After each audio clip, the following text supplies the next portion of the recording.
अंदाज़ा सही है कि क्या कहने जा रहा हूँ, लेकिन गुजारिश है कि जो भी कह रहा हूँ उसे धीरज के साथ सुनिएगा। भारत की पत्रकारिता में स्वर्ण युग तो कभी था भी नहीं, लेकिन आज के दौर की तरह भस्म युग भी नहीं था। भस्म युग से मेरा मतलब है जहाँ इस पेशे की हर अच्छी बात तेज़ गति से भस्म की जा रही हो। यह दिन भी आना ही था।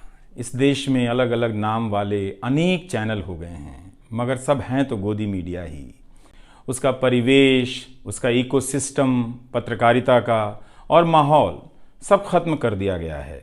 मगर पत्रकारिता करने और कराने का दावा भी सब कर रहे हैं। खासकर वो भी कर रहे हैं जो उसी सत्ता का हिस्सा माने जाते हैं, उसी के रूप में देखे जाते हैं, जिसकी ताकत से हर दिन पत्रकारिता इस देश में कुचली जा रही है।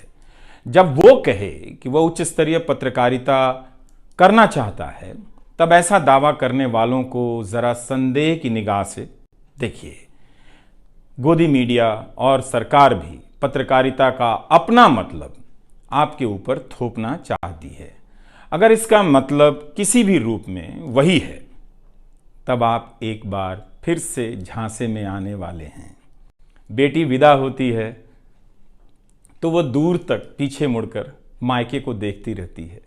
मैं इसी स्थिति में हूँ। अभी मुड़कर देख लेने दीजिए, फिर कभी विस्तार से एनडीटीवी की बात करूँगा, लोगों के बारे में और एनडीटीवी के बारे में, डॉक्टर रॉय, राधिका रॉय के बारे में भी। मैं कई लोगों की प्रतिक्रियाएं पढ़ रहा था। बहुत सी बातें तो मुझे आज ही पता चली। हैरानी हुई कि हर किसी के पास एनडीटीवी का एक अलग ही किस्सा है। वाकई उन 27 वर्षों के बारे में ठहर कर और संभल कर बात करने की ज़रूरत है। एनडीटीवी ने एक चीज़ सिखाई कि टीवी में और टीवी का एक ही मतलब होता है, टीम। एंकरों के स्टार बनाए जाने के बाद यह धारणा टूट गई, मगर आज भी टीवी के बुनियाद में यही है कि जितनी अच्छी टीम होगी उतना अच्छा काम होगा। अभी इस बात को यहीं रहने देता हूँ, कभी किसी और वक्त के लिए, तब जब आप भावुक ना हों, तब जब मैं भावुक ना हूँ कि एनडीटीवी छूट रहा है। आज की शाम एक ऐसी शाम है जहाँ चिड़िया को उसका घोंसला नज़र नहीं आ रहा, क्योंकि कोई और उसका घोंसला ले गया है, मगर उसके सामने थक जाने तक एक खुला आसमान ज़रूर नज़र आ रहा है। तो खैर, उसके बाद अनुवादक बना और कई पत्रकारों की रिपोर्ट का अंग्रेज़ी से हिंदी में अनुवाद करता रहा। इसके बाद मैं रिपोर्टर बन गया और फिर मेरी दैनिक रिपोर्ट की अलग यात्रा शुरू होती है। रवीश की रिपोर्ट से काफ़ी कुछ सीखने को मिला। तो इस तरह से यह एनडीटीवी में ही संभव हुआ कि एक चिट्ठी छांटने वाला इसके एक चैनल का ग्रुप एडिटर समूह संपादक बनता है और आज उसे छोड़ रहा है, इस्तीफा दे रहा है। बहुत बड़ी बड़ी शक्तियां पीछे खड़ी हैं इस एक पत्रकार के पीछे। तो स्वाभाविक है कि ये नौबत आनी थी, इसका अंदाज़ा मुझे पहले भी था, लेकिन जिस दिन आता है उस दिन अच्छा तो नहीं लगता है। लेकिन मैं आपसे यह भी कहना चाहता हूँ कि जब भी मेरे बारे में मूल्यांकन करें, इस बात की सहानुभूति मुझसे ना रखें कि मैं चिट्ठी छांटता था। मैं उनकी तरह नहीं हूँ कि अचानक चाय बेचने की बात करने लग गया, उतर रहा हूँ जहाज़ से, बात कर रहा हूँ चाय बेचने की। सहानुभूति के लिए या फिर अपने संघर्ष को महान बताने के लिए मैं ऐसा नहीं करना चाहता।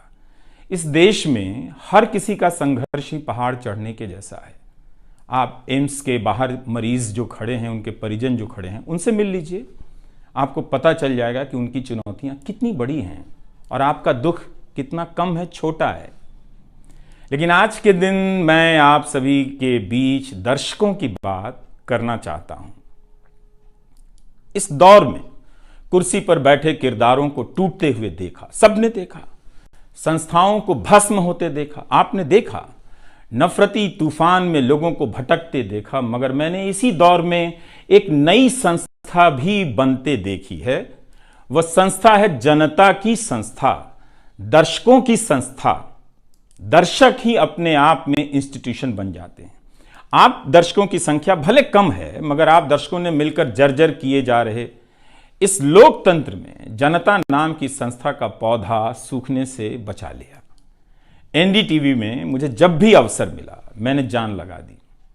मैंने कभी उन अवसरों को अपने लिए नहीं देखा, बल्कि यही सोचा कि ये अवसर मुझे आप दर्शकों के लिए मिला है, इसलिए उन सभी अवसरों को आप दर्शकों की कहानियों से भरता चला गया और मैं आप दर्शकों का होता चला गया। आपका दावा मुझ पर बहुत बड़ा है, मैं जानता हूँ। मेरे आगे दुनिया बदलती रही, मगर टेस्ट मैच के खिलाड़ी की तरह पिच पर टिका रहा। पर अब किसी ने मैच ही खत्म कर दिया है, उसे T20 में बदल दिया है। जनता को चवन्नी समझने वाले जगत सेठ हर देश में हैं, इस देश में भी हैं। अगर वो दावा करें कि आप तक सही सूचनाएं पहुंचाना चाहते हैं, तो इसका मतलब है कि डॉलर अपनी जेब में रखकर आपकी जेब में चवन्नी डालना चाहते हैं। पत्रकार एक खबर लिख दे तो जगत सेठ मुकदमा कर देते हैं और फिर सत्संग में आकर प्रवचन भी देते हैं कि वे पत्रकारिता का भला चाहते हैं। कानून की आड़ में अब अधिकार कुचले जा रहे हैं, अभिव्यक्तियों को रौंदा जा रहा है ताकि सारे अवैध काम वैध नजर आए।